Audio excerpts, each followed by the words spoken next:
Welcome to the Masculine Psychology Podcast, where we answer key questions in dating, relationships, success, and fulfillment, and explore the psychology of masculinity.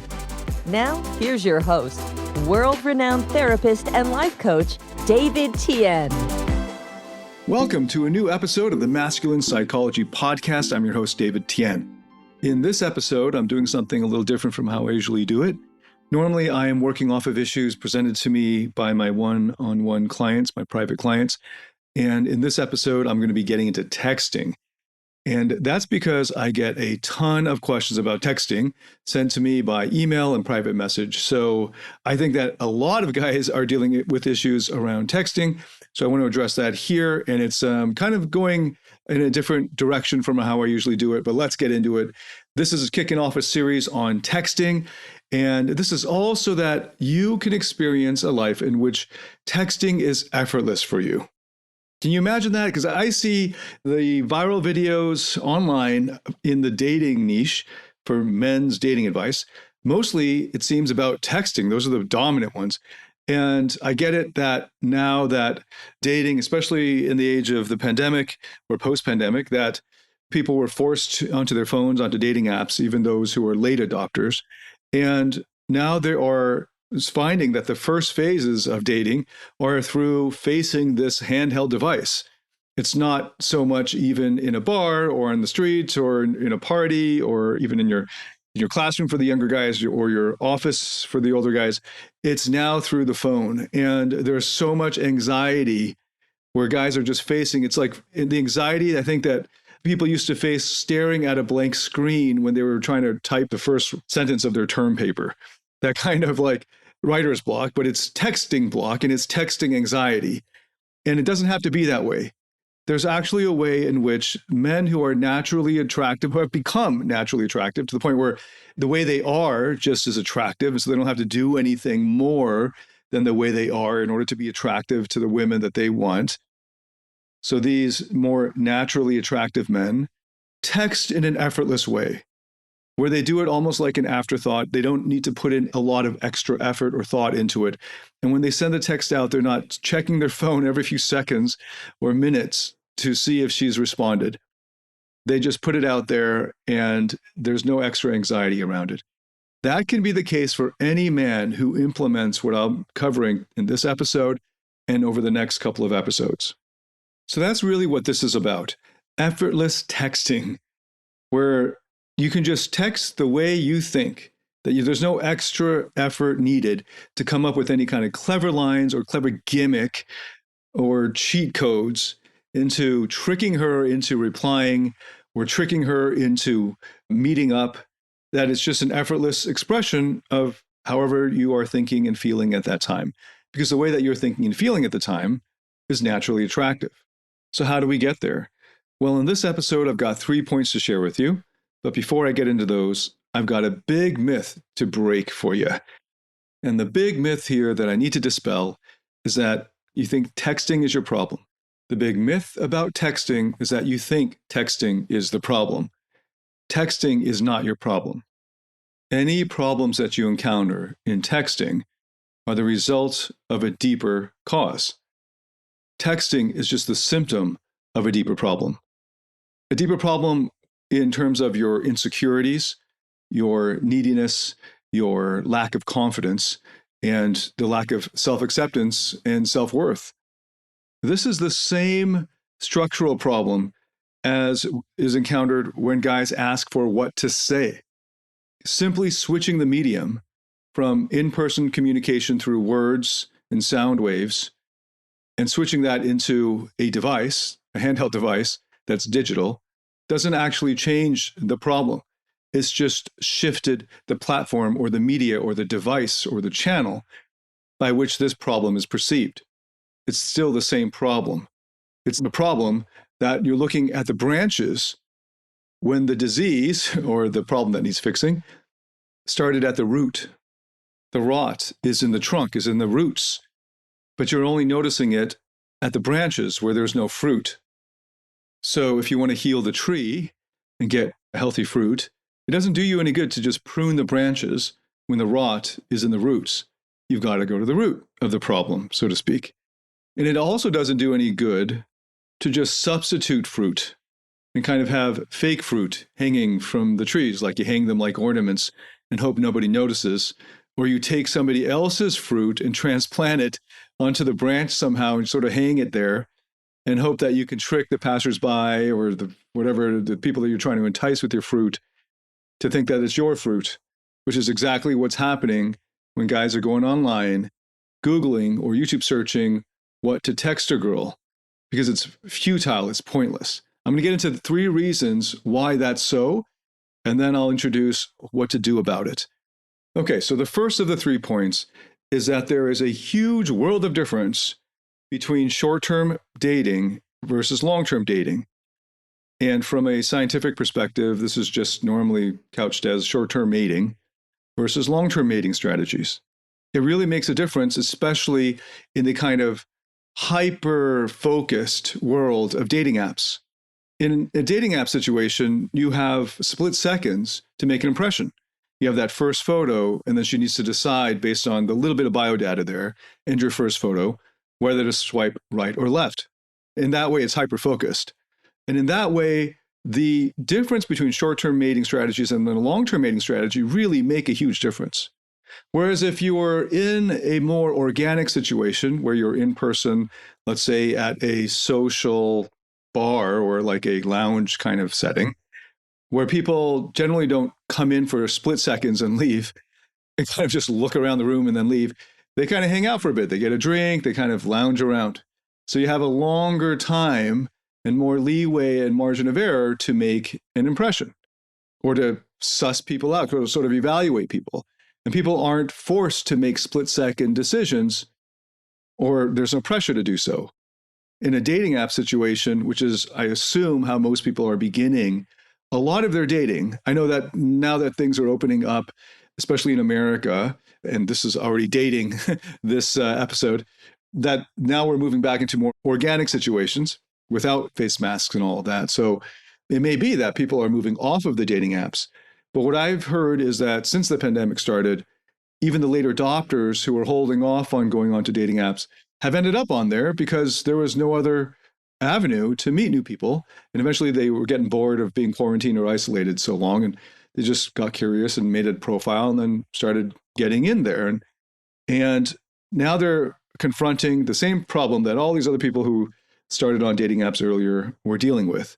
So that first point about whether you are optimizing for short-term mating strategies or long-term mating is huge here, because in the hyper-focused world of the dating app, you have split seconds in which to make an impression. And often you have seconds in which to decide whether to follow up with somebody and swipe right or left. Some guys I know just swipe right for everything and just see what they get.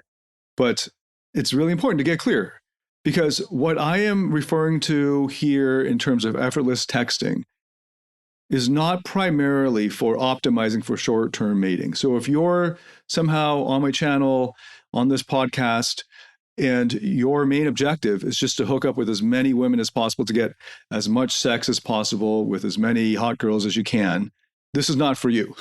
Most of my material is not for you. So let's just get that clear. I don't mind if you now back out and go watch something else or listen to something else.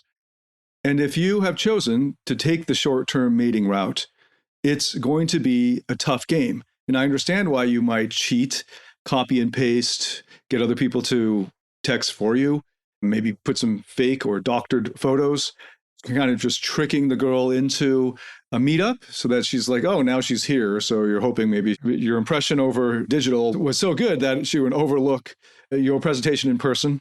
Or maybe even in your presentation in person, you're starting to just mouth things that you read somewhere else. So none of it was really authentic. And you're just hoping to trick her long enough so you can trick her into bed. And then you're done. And then you ghost her and move on to the next girl. If that's you and you're trying to maximize a short-term mating strategy, then my material isn't for you. There's tons of other material online aimed at what you're trying to do. But this is not for you. I am not for you. Okay, you're still listening. Great. So I'm assuming here we're on the same page that what you're not after primarily is short-term dating or mating. And I know that many of you who've never experienced an abundance of short-term mating are still interested in that. But if that's your primary goal, then you should optimize for that. But when you optimize for short-term hookups, you're going to be doing things that will sabotage your success in long-term relationships down the road. And I've made an entire other episode just on that one point. And I think it's episode 10, how casual dating, optimizing for casual dating, and really optimizing for it, not just casually dating, but optimizing for it will actually, if you do it long enough, sabotage your success in a long-term relationship down the road. Also, you should know, if you haven't figured it out already, in visually driven apps like Tinder, that first photo is so important for getting your matches. And if you don't get the match, you can't even take it any further, right? So what women are doing on that app, who are also looking for primarily casual dating, hookups, sex, in other words, are they're looking for the hottest guy who just isn't a total douchebag and hopefully won't like record a video of them having sex and upload it or something like that. So he has to have a minimal level of ethics and not be a total douchebag or an abuser or a rapist or whatever, but still just be hot. He just has to be hot and meet this minimum threshold for not being a total creep. And it turns out that the Pareto distribution on just pure short-term mating is going to be as extreme as you would assume it is. You know, the top 5% of men on Tinder are going to get, you know, the majority of the matches. So that women are much more selective in swiping right than the men are. Okay, so I'm assuming now, if you're still listening to this, that you're not purely or primarily interested in optimizing for short-term mating strategies here. Because if you are, it's an uphill battle. But if you are interested in a committed relationship at some point sooner than later, and you're on these apps for that purpose, then there is good news. Because there is a way to come across authentically and naturally and to text effortlessly. And it involves not doing almost everything that you hear from YouTube videos or online articles on how to hack dating apps and texting. So that's the first point, getting clear on whether you're in it for the short term or the long term and playing for the long term. Okay, this is also a recurring theme in a lot of the podcast episodes here. And that brings me to the second point. The second point being, don't get caught into or getting trapped into copying and pasting or any variation or permutation of that. So a lot of the online advice about texting and dating apps optimization is about, here, this has worked for me and it's worked for a lot of guys. So go ahead and use it. But of course, you know, customize it for yourself and all of that.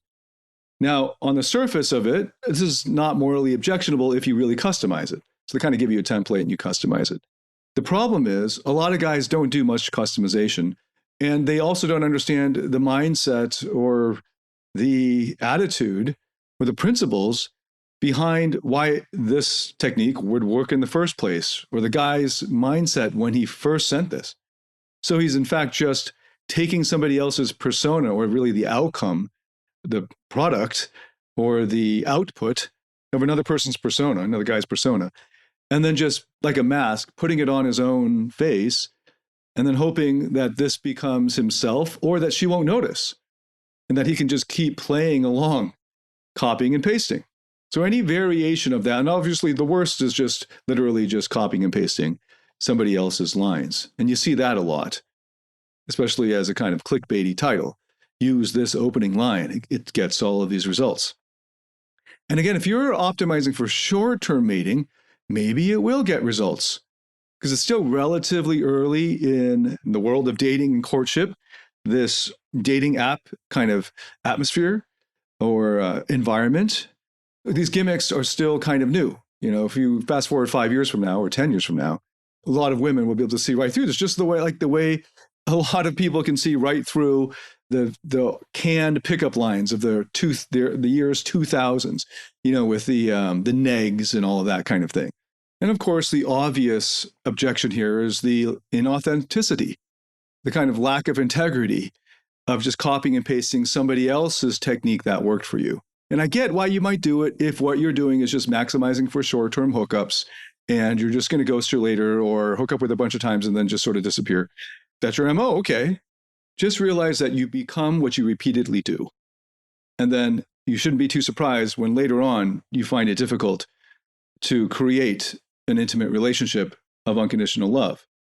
And this copying and pasting problem is bringing up the age-old issue that you see in depictions of pickup artists from 20 years ago. Like, for example, the movie Hitch starring Will Smith.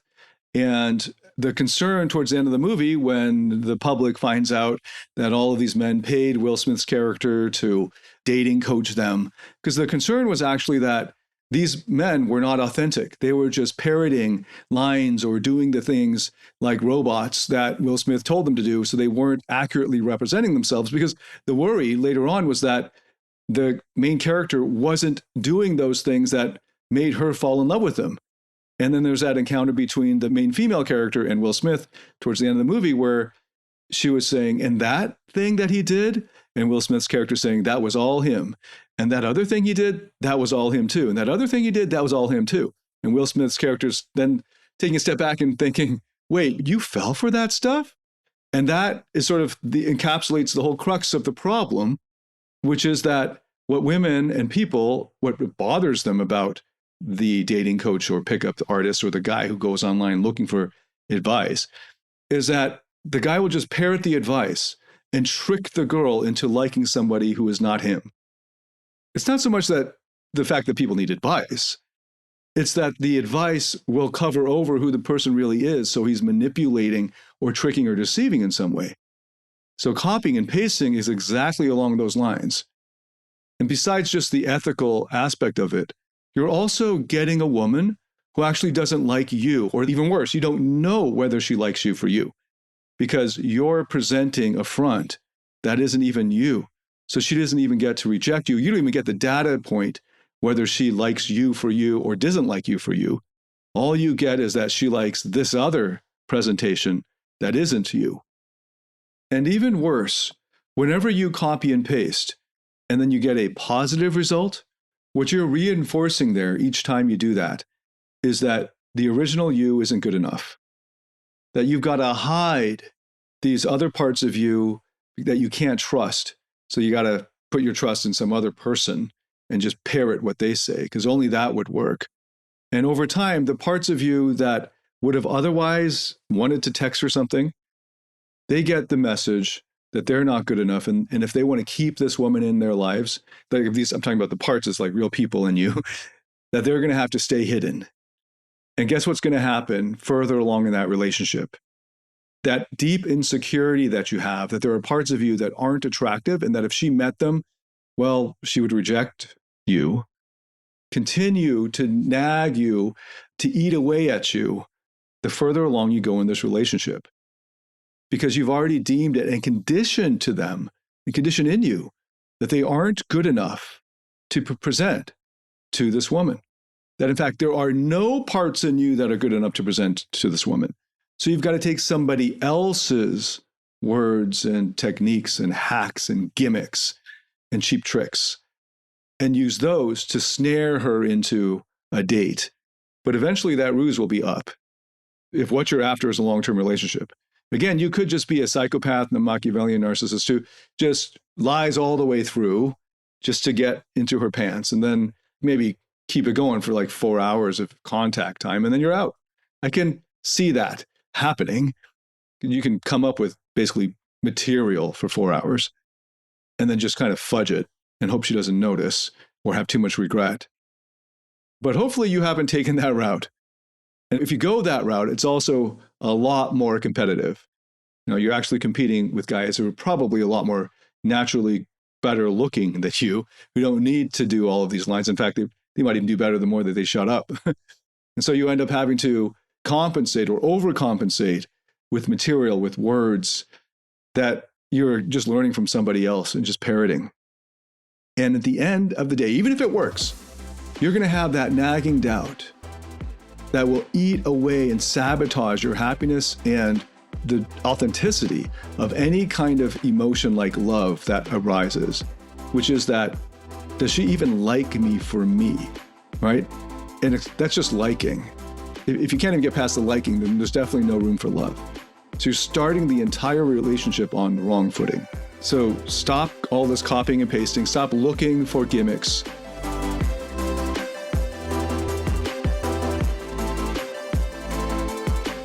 Do you struggle in your interactions with women or in your intimate relationship? Are fear, shame, or neediness sabotaging your relationships or attractiveness? In my Platinum Partnership Program, you'll discover how to transform your psychological issues, improve your success with women, and uncover your true self. Get access to all my current and future online courses by applying for the Platinum Partnership today at davidtianphd.com/platinum.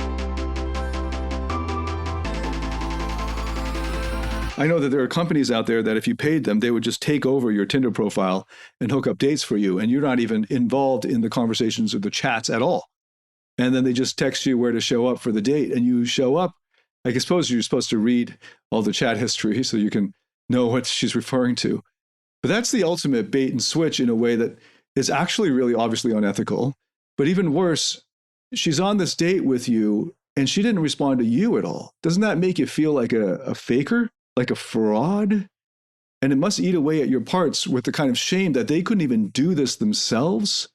Because it's not even that they're scaling you, right? They're actually coming up with the texting off of some formula that they're basically doing as a template for every man they take on. And this is just based on gimmicks that they've found through A/B testing that work to lure women in. So beyond the pure deception, there's also the cheating out of you, that you're not actually entering into a relationship. Now, if you're just using this, again, just as a proxy for cheap or free sex, you don't have the balls to just be upfront about the fact that you just want a lot of sex from women that you don't want to get emotionally involved in. Instead, you prey on women who are going to end up being more emotionally vulnerable because of this deception. And if that's you, this isn't for you. So I shouldn't be addressing that any longer because you're probably not listening to this. But I guess part of it is in case you're tempted to do that. You should just know that this is going to sear your conscience and create a character for you that you'll have to deal with in terms of integrity down the line. And you're going to have to learn how to create a moral character later because that's what's required for a love relationship. It's going to make it harder down the road. Okay, so that's point 2. Don't copy and paste. I know a lot of guys are tempted to do that just based on the clickbaity titles that are getting millions of views on the internet. The third point is don't pimp your profile. I'm going to be getting into this in the next episode in a deeper way in terms of psychology. But one thing I've noticed a lot is that the advice is, because you're going to hook up, a lot of guys are going to hook up their Instagram account with their Tinder profile.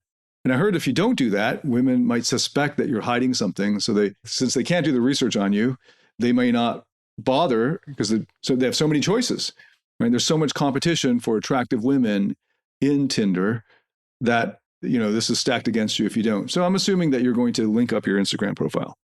Then the temptation will be, okay, now that you know prospective dating matches are looking through your Instagram profile, now you're going to be tempted with a different approach to your Instagram or what you do with your Instagram than if you only thought grandma, I don't know if grandma's on Instagram, but you think your close friends, people that would have friended you or know your handle, close friends. I read somewhere that the average Instagram profile only has about 150 friends.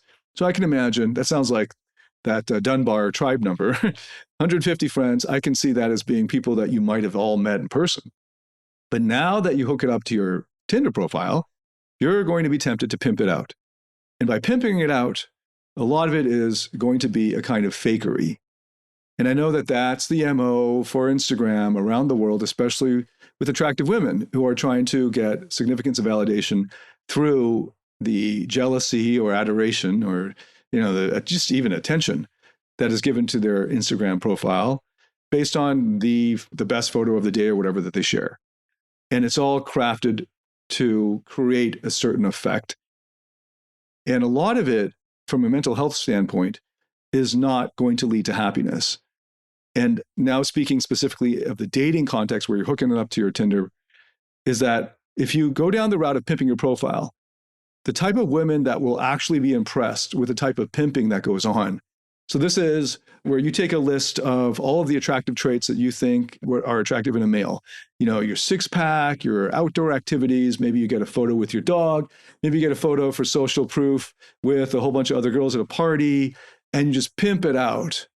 And what that means is, you look like you're a party boy. You end up kind of pushing it towards kind of high status fuckboy, right? Like you're going to maybe even, I've seen this as well, rent a luxury vehicle or sports supercar and pose next to it, right? Obviously pretend like it's yours or something and not say it, maybe leave it vague so you're not outright lying. And maybe certain guys just posting all these photos of their Rolexes or whatever it is.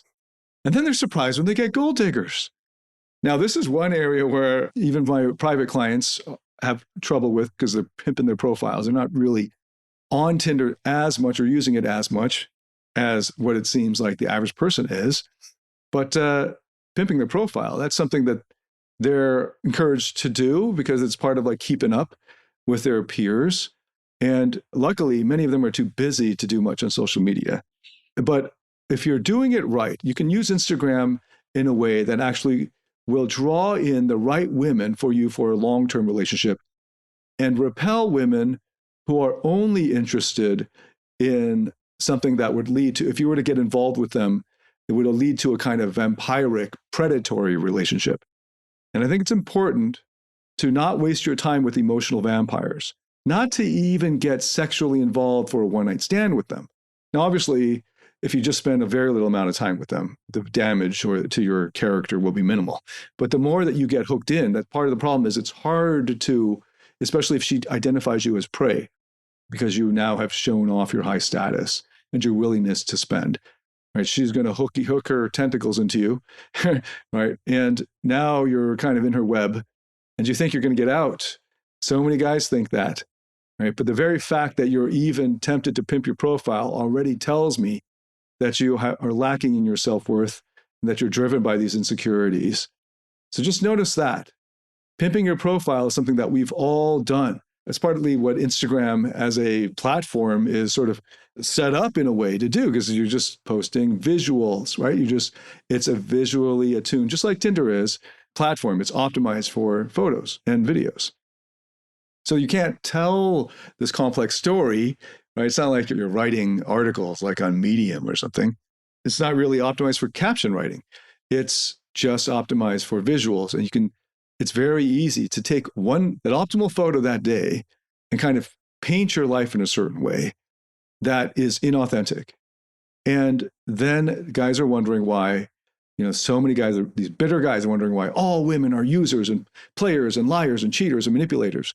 Well, that's because the authentic woman saw your pimped out profile and then rejected you because she didn't want anything to do with that, because there are a ton of douchebags and fuckboys. And what you do get are the women who are low self-esteem or predatory, emotional vampires. And then you end up becoming bitter and embroiled in a kind of toxic relationship over and over and over, because you're driven by your own core insecurities that attract these emotional vampires. Pimping a profile then becomes a symptom. Like I was saying, all of these things are symptoms that you see down the branches, right, where the fruit is rotten. But it's not the branches that are the problem. So simply changing your profile up isn't going to fix the problem. The problem is visible in the pimping of the profile, of displaying these things that the man believes will attract women, and optimizing his whole Instagram for that. Right? And it's so obvious to people who know what to look for because they've been around the block. And it's the same with copying and pasting, sort of gimmicky kind of texting, right? And it can work in the short term because it's relatively easy to just put out a front and trick women long enough to get in bed with them, 4 hours or whatever it's required, right? But that's a tough game to play because the competition's stiff. And it will actually harm you in the long run the more you do it, because you end up conditioning a character. And now you've also ruined your Instagram account. So that the women who are good for a long-term relationship, who would actually succeed in that, the rare women who are capable of unconditional love for themselves and for you, will see all of these things you're doing and be turned off. And that's actually the worst regret you can have. To be rejected, not even for you, but to be rejected for copying and pasting and pimping advice that isn't even you, but because of your insecurities, you were forced, or you were so afraid that you followed this advice because of your insecurities. And they didn't even get a chance to get to know the real you and reject the real you. But now they've rejected you. And so it's much harder at that point to get them back. And you're still putting out the wrong message, right? You're repelling the ones that are good for you, that are good for creating a long-term intimate relationship of unconditional love. And you're attracting, through all of these rotten fruits, you're attracting the emotional vampires. Okay, so the original root issue is in the roots. Okay, so that's what we're going to be getting into in the next episode. Just to recap, the 3 points pointing out the difference between short-term versus long-term mating strategies is really important that you get clear which one you're optimizing for. The second point being stop the copying and pasting, right, for various ethical reasons that also end up cheating yourself. And the third is stop trying to pimp your profile on Instagram for similar reasons of hurting yourself in the long run. Almost all of the advice in terms of tactics, techniques, use this line, text this, text that, are along these 3 lines here, along these 3 points. And they all are doing a lot more harm than any short-term good. I know all of this by personal lessons because I've fallen for all 3 of these and all 3 of these traps. I pimped my profile. I did that for years. I'll share more about that in the next episode. Copying and pasting. Right? In fact, I created some great texts that worked a lot. And I just encourage other guys, hey, go ahead and use these, obviously customize them for yourself. And if they understand the principle and they agree with it and it feels natural for them, and it's like, yeah, that's a good way to put what I would like to convey, then it would work because it's just a different wording. It's not the words that matter. Again, it's not the branches that are the problem, but it's just that if it's a false self that is not authentic to any part of you, and that's because of your core insecurities that you're taking on somebody else's persona to present, to cover over the parts of you that you're ashamed of, then we've got a real problem, especially in terms of your mental health, but also in terms of just cheating yourself out of an at-bat with a woman who would be good or is able to make a successful long-term intimate relationship.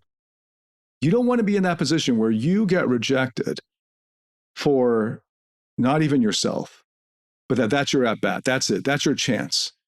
And she rejects you, but not even for you. At least if she rejects you, she should reject you for who you really are, because then you have some really great information that you weren't a good match. But it's even sadder when you would have been a good match if you just had the freaking guts and courage to be yourself. And you would never know because you're too afraid to present yourself accurately. And if you present yourself accurately, you're going to grow authentically. And I'll leave you with one other analogy that just occurred to me. What this is doing is, it's sort of like when you go to the gym and you're cheating yourself out of the results because you're just pretending to everyone else in the gym, because you think you might pick up some girls that way, that you're really that strong. So maybe you put some fake weights on. It says 25 kg or 45 pounds or whatever it is, and on these weights, but they're filled with some other material. So it's actually super light. Maybe they're empty. And it just looks impressive. In the meantime, you're cheating yourself out of real muscle growth, out of real conditioning growth and strength and conditioning. You're really cheating yourself. You're cheating yourself. And then you might trick a girl, maybe with fake muscles and fake weights, that you're strong. And she might go, wow, you're a strong guy, but who cares? You're cheating yourself in the long run. And of course, you're cheating her, right? Maybe she wants it. Maybe she also is an emotional vampire. But now you're embroiling yourself in that mindset because you're playing with fire here. And all of that will lead to cheating, lying, manipulating, deception, Machiavellian game playing. And then it'll lead to red pill, incel, maybe you go MGTOW, who knows? Why? Because you started off with deception. You started off compromising your own values. I'm going to assume you have values that say don't lie and cheat if you can avoid it, right? I'm assuming you have a conscience. But because you've already gone against it by copying and pasting, by pimping up your profile and puffing yourself up in a way that's actually optimizing for the wrong things for a long-term relationship, and then you wonder why you can't find unconditional love. Well, this is the problem. Because you started off on the wrong footing and you've actually put a false persona, a mask that covers over the you that if you'd opened up and did the real thing, and maybe in this analogy, you can only lift 5 pounds, 5 kg, whatever, but that's authentic. You got to start there. And if you just keep at it, you will grow. But now you're cheating yourself out of real growth. And you're cheating yourself out of a person, a woman who can spot that you're really being authentic here. You're a real person here. You're really you. And somebody like that would forgive these other things that maybe on the surface science tells you are really important. But if she's looking for those other things and those are the priority for her, she's actually not ready for an unconditional love relationship. And this is the minority of women, of course. And it is going to be difficult. You're not going to get that many at-bats. I shouldn't scare you. If you put yourself out there enough, you'll get plenty enough. Right? But don't take it for granted. And the longer you do this, the longer you sear your conscience and create a character that will come to hurt you in the long run. You don't want that to be you. In the next episode, I'm going to be getting into what to do instead.